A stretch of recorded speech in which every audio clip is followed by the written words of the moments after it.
Welcome at long last to AU's National Advocacy Summit. I'm Rachel Lazar, the President and CEO of Americans United. 18 months ago, when we envisioned this conference, we never imagined how different the world would look.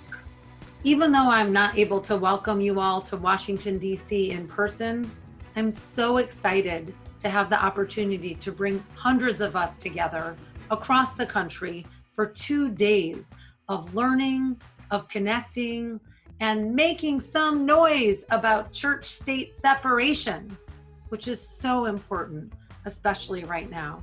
Because 18 months ago, who could have imagined that AU would have an even more crucial role to play than we already do in protecting our fundamental freedoms? We were already facing such unprecedented challenges.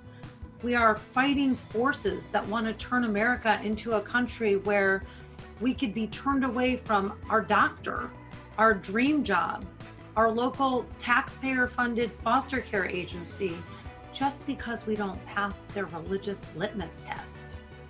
And yet, over these past 6 months, AU has played an even more crucial role. When some were claiming that houses of worship should have a religious right to convene even during a pandemic and defy public safety orders, AU was there. We filed 28 amici briefs to guide courts in understanding that claims of religious freedom do not entitle houses of worship to risk people's lives. And in the 17 courts that have ruled, we won in 14 cases. We've exposed this administration's exploitation of COVID-19 to funnel our tax dollars to fund religious education and religious institutions, including even clergy salaries.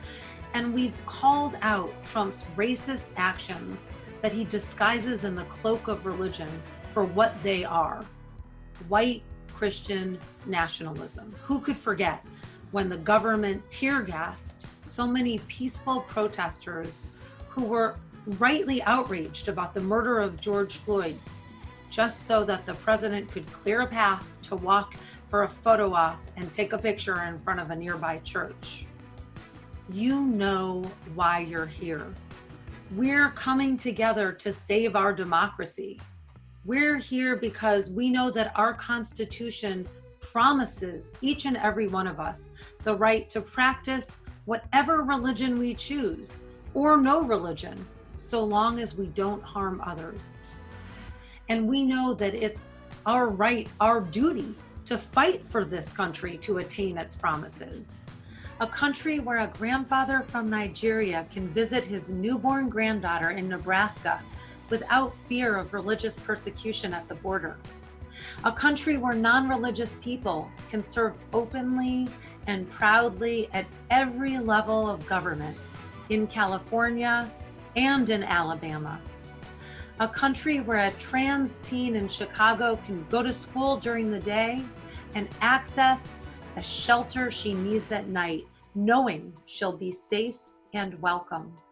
And a country where a woman with her family and her trusted resources, and not the state, gets to decide if it's the right time to grow her family.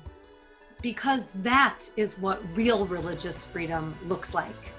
To the hundreds of you who've shown up at this crucial moment in history, welcome and thank you. I'm so proud to be in this work with each and every one of you.